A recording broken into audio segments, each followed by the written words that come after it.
Hey everybody, Tekking101 here to talk about, My Hero Academia episode 44, titled Roaring Upheaval, and we're getting to the end of the training camp arc already. You know, it's something that you don't really notice very much when you're reading the manga, because, you know, you're going week by week by week, but they cram actually a lot of stuff into the episodes, and it really just depends on what kind of anime you're watching. Sometimes they have to drag it out like one chapter per episode, but, no, we're getting pretty close to the end. And we have a lot of other episodes, a lot of other stuff coming up this season, so I guess I was expecting it, but it feels like we just kind of started, you know? But anyway, yeah, this episode is focused mostly on Toko Yami and him getting control over Dark Shadow and what's going on with him, and then Shoji and then Izuku. They eventually meet up with Bakugo and Todoroki, and then the other half of the episode is focused on Toga and her confrontation between Uraraka and Tsuyu. So, let's start talking about Toko Yami, okay? Toko Yami is my favorite character in My Hero Academia, alright? Just based off design, he's got a bird head. I don't know if that, you know, if you give him extra points because he's got a bird head, but I do. It's cool. It's an interesting design. His quirk is pretty original. The concept of just, like, his shadow is a familiar that he can summon, but it's not like he summons it like a puppet. Like, the familiar has its own personality. When there's a lot of light out, it's very weak and meek and shy. In the darkness, it's just this raging behemoth. And it's something really cool. Like, if Toko Yami can truly learn how to master this quirk, even in the deep darkness, he could become one of the strongest heroes in the entire world. Like, I think that's very clear from what we've seen in this episode. It does have an obvious weakness, but if he can learn to kind of, like, control it when it's in that rage, even if he only operates at night, and he learns how to control it, it'd be an awesome ability. So, Dark Shadow is raging out of control after the villains attacked. Villains attack, Moonfish cuts off one of Shoji's arms. Not a really big deal for Shoji because he has the dupla arms quirk, also a kind of a very unique ability. I guess I should clarify when I say, like, unique, because there's some quirks that are just very basic, you know, in terms of, like, I can control ice, I can control fire, I can generate explosions. I'm not saying they're not cool. I'm not saying, like, Todoroki or Bakugo's quirks are not cool. They are. I'm just talking about, like, alright, they're basic abilities when you're talking about the world of anime and manga and, like, you know, superheroes having, you know, I could set things on fire, like, okay, fair enough, right? But when it comes to, like, quirks like, oh, I can duplicate my appendages and I can replicate my ears, my eyes, my nose, my mouth through said appendages, and I can replicate them over and over again, that's a pretty unique skill. I think that, you know, took some time to come up with, okay? But yeah. So Shoji's not really, I mean, he's bleeding, but he's like, it's not a big deal. He has Izuku, he's holding on to him there, and he's like, yeah, I can make duplicates upon duplicates, and that's what he cut off. I think he states, I don't know if he states it here or somewhere else, the only way that Shoji could get, like, seriously mutilated is if those little nodes that he uses to duplicate, if those are actually injured. So I think there's a way that Shoji could still, like, lose an arm, but he would have to lose it at the stump, so to speak, so he couldn't even duplicate at that point on. But anyway, that's not what happened. But even though he's gonna be okay, Toko Yami saw the bloodlust, and he activated his quirk, and it was in pitch darkness, and he lost control over it, because of his, like, his righteous indignation, like, he wants to avenge his friend, all these kind of emotions swirling around in Toko Yami, and whenever he triggers Dark Shadow with that kind of mentality, and when it's dark outside, it just went berserk. So you have, like, this image of, like, Toko Yami, like, fighting this demon, trying to claw its way out of him, where Dark Shadow is, like, enveloping Toko Yami now, and its eyes are going crazy, and the shadow's, like, pouring out of Toko Yami's body, and he's like, must resist the darkness! You know, so, it's pretty fucking cool. Kind of freaky, like, okay, this kid's quirk is, like, it's really kind of something else, you know, like, look at the other members of Class 1A, like, okay, Shoji can create dupla arms, Ojiro's got a tail, Uraraka can manipulate gravity, which in and of itself is an extremely OP ability if you really think about it. Toko Yami gets his own little freaking demon that is struggling to possess his body. That's insane. But even in these kind of circumstances, you gotta give props to Izuku. Alright, gotta figure Izuku, okay? Both arms fucking broken. Alright, his body is, like, drained of all energy. He's basically just running on endorphins right now, and you have to imagine that even those are starting to wear out. One of his eyes is, like, freaking just, you know, black eye, like, bleeding shut, and he's just like, I have an idea. So what they do is they use Shoji's quirk to lure the rampaging Dark Shadow over to where Bakugo and Todoroki is, because they figure, okay, well, light is the weakness of Dark Shadow. We saw this during the sports festival when Bakugo fought against Toko Yami. You know, just a little bit of light should be enough to, you know, calm Dark Shadow down, even if it's in this rampaging berserker mode. Honestly, I have to assume they're just guessing, because this is the first time that Izuku and Shoji, probably anybody aside from Toko Yami, has seen Dark Shadow get this, you know, rampage nuts. So it's possible, like, even using a little light might not be able to calm it down. But hey, it's a Hail Mary pass. It's the only idea they got at the moment. They gotta try it out. So they start leading Dark Shadow away. Todoroki and Bakugo are still fighting against Moonfish, and it's sort of like a stalemate in the sense that if Bakugo and Todoroki could use their quirks to their full power right now, like if Todoroki could just bust out the wall of flames, Bakugo just grabs him and just blows him up, they could probably win, but they have to be very careful about the forest. So Bakugo really can't do anything, and Todoroki's kind of only limited to using his ice. But at any rate, Dark Shadow, you know, he's chasing after Shoji and Izuku. They see the ice, they're there, and they're like, hey, we need some light, get some light over here because of this thing. Roar! Okay, Bakugo, pretty smart at the last minute though, he's like, wait, let's just, before we do the light thing, let's just see how this goes. Because he's like, wait a second, the Moonfish guy is in front of us, giant Dark Shadow rampaging beast is coming from the back. Let's just back up and see. And sure enough, Dark Shadow grabs Moonfish and just pounds him into the freaking ground. He gets all beaten up and he tries to get back up. His mask is ripping. He's like, I gotta kill you. And Dark Shadow actually grabs him, and Dark Shadow speaks to him. And he's like, you're just a pathetic worm. Die!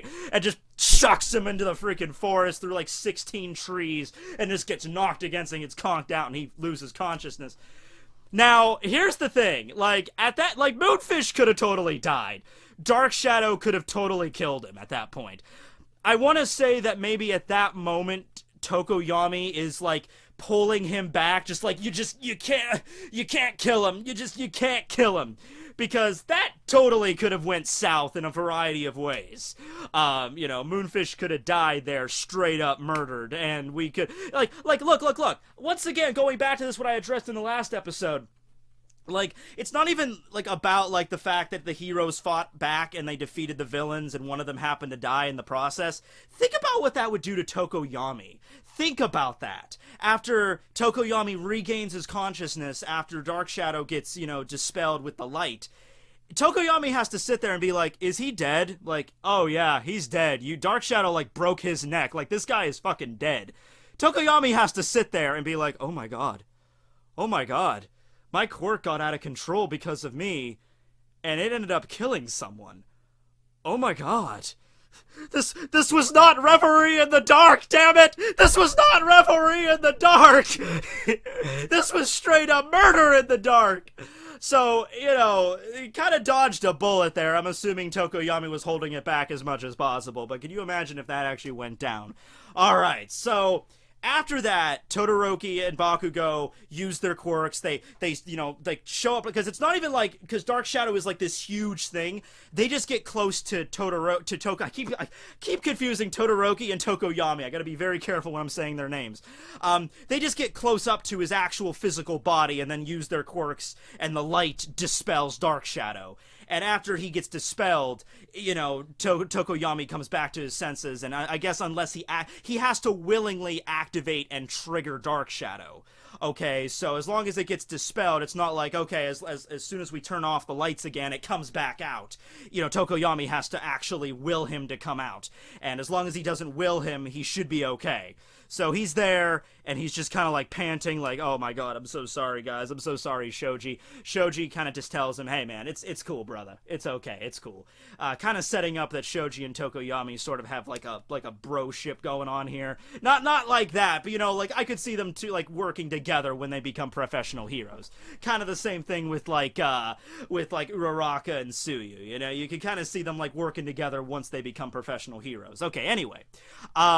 After this is going on, we cut over to what's going on with Uraraka and Tsuyu fighting against Toga.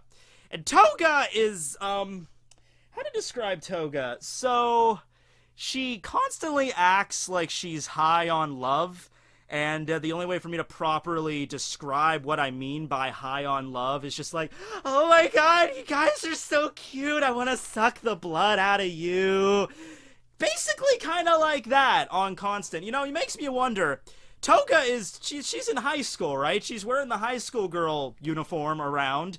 Makes me wonder, like, how does she act in actual high school? Because if she acts this way while in school, maybe the high school girl outfit is just for show. Maybe she dropped out or whatever. But can you imagine her walking into class and being like, hey, everybody. And then someone gets a paper cut and she's like, everybody should immediately turn to her at that point if she's in class and be like, okay, I think she's a villain. I think she's kind of messed up in the head. Maybe you want to send her to go see a guidance counselor or something. I don't know. But anyway, yeah, Toga stabbed Ochako. Not very deeply, it's just a shallow cut. But Toga's thing is absorbing blood from people, and she's got that giant syringe pump thing that she just stabs someone with and draws out blood. Later on, Dabi states that she was in charge of getting blood from 3 people. She only succeeded in getting blood from Ochako. That'll play important rules later on. Just letting you know. Just pay a little bookmark for those anime-only watchers. That'll play an important rule later on. Anyway, so what she also does, she also cuts Tsuyu's tongue a little bit. Tsuyu tries to get her to get away, but it doesn't really seem to hurt her all that much. Ochako had a really badass moment, though, when Toga came at her with her knife because of her internship with Gunhead. She had this little, like, oh, how to disarm somebody with a knife. So it was cool, you know, aside from just learning, you know, how to use your quirk and everything, some basic martial arts are probably useful as well. Like, hey, let's say you come across a villain, he's not using his quirk or anything, he's just robbing a store at knife point or robbing a store at gunpoint. Here's how you disarm them without getting all rough, you know. So Ochako just grabs Toga's like arm and back of her neck and just slams her and pins her to the ground, and that was a pretty badass moment. At the same time here, you have Toko Yami, Todoroki, Bakugo, Shoji, and Izuku all arriving because they're trying to cut right back to camp where Vlad King and Aizawa are, and there's like, let's just cut right across, and that's when they run into Ochako and Uraraka there, and Toga just kind of flees after they show up, because she's still like, oh, well, okay, I was just having fun with these two, and she gets really freaking creeper with Tsuyu and Ochako. Tsuyu especially. She pins Tsuyu to a tree, and she's just like, oh, you're so cute, we're gonna be friends. So, yeah. But after the other group shows up, she's just like, I'm out, screw it, I'm not dying tonight. Way too many people, you're way too strong for me, and so she skips out. So at this point, though, we have the introduction of another member of the villain Vanguard squad that we haven't seen yet, and this is probably my favorite. This is Mr.Compress. I don't know if I like him more or Twice. Twice, I mean, I like Twice, but Twice seems to be like a blatant just kind of rip off of Deadpool a little bit. And to be fair, probably Mr.Compress, you could probably pick out any member of, there's probably some superhero or some supervillain out in the Marvel or DC universe where he's a blatant ripoff as well, but I don't know because I'm not really a big comic book fan. I love Kent Williams, who is his English VA, and that's one cool thing about My Hero Academia. The Japanese, just the regular, you know, subs, and then the English dubs come out pretty much at the same time, so I get a chance to compare them, and most of the time I get to watch them like back to back. Kent Williams' portrayal of Mr.Compress was great because he added in all these cool little terms and stuff, because Mr.Compress, his whole thing is he's like the entertainer kind of villain.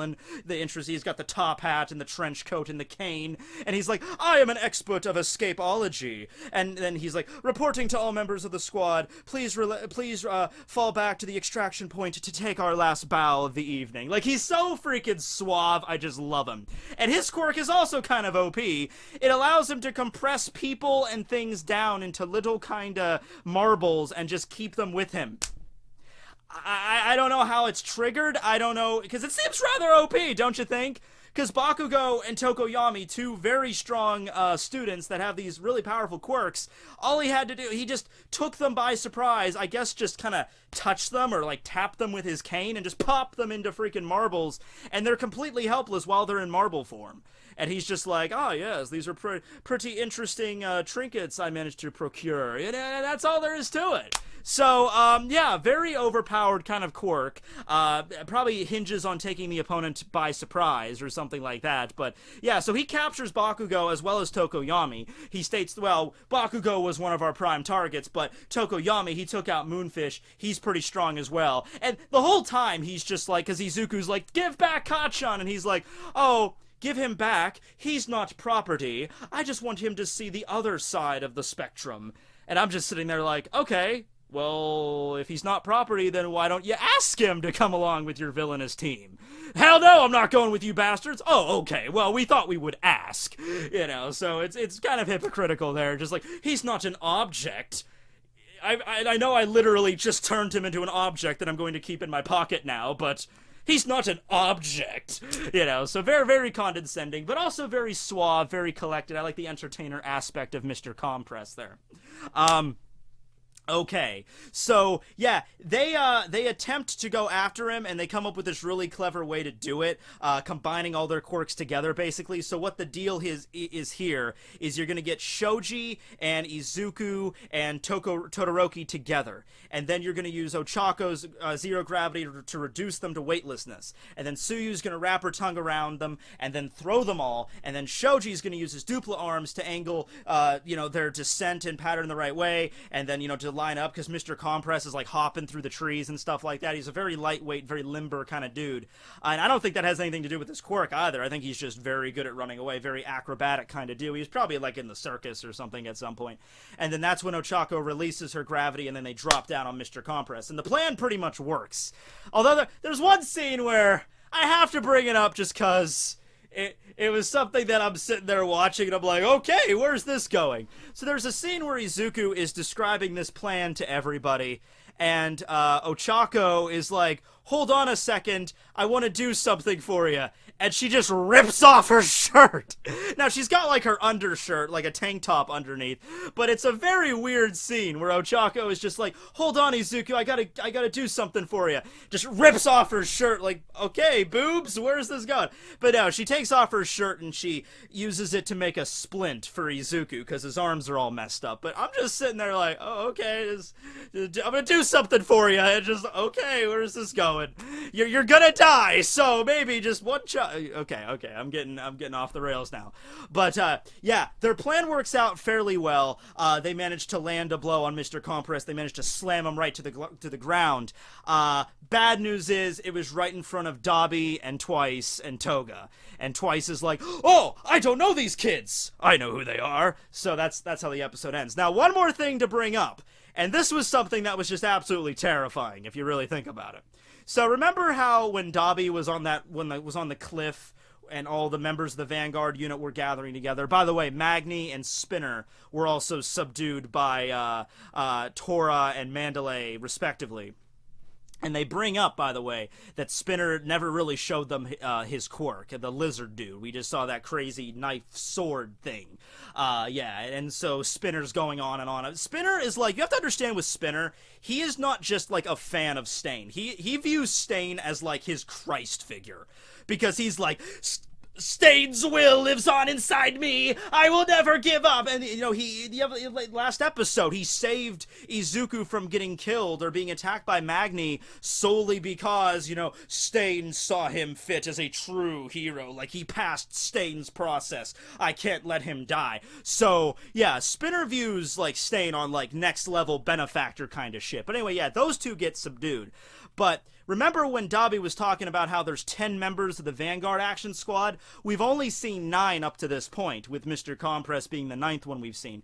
This episode we get to see the 10th member, and it's actually a Nomu. It's the tool-armed Nomu, which is the most terrifying one, because it's a Nomu, you know, same giant muscular build, brain being exposed, beak and everything. Like, I don't think this one has a beak. This one has like a tube it's like biting on.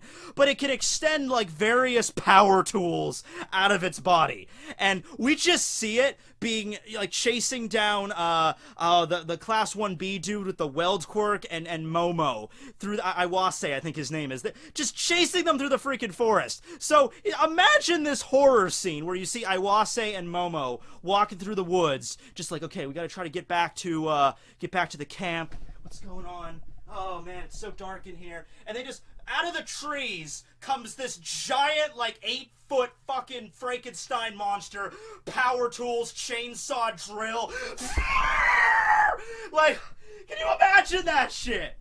I would have a fucking heart attack where I stood and I would just die. So, man, these kids, man, they're good. I guess they're pretty trained and stalwart, because Iwase knocks Momo to the ground. Iwase picks her up, uses his weld quirk to weld Momo to his body, and just starts running away at top sprint. Now, this Nomu in particular is controlled specifically by Dabi's voice. That's the way that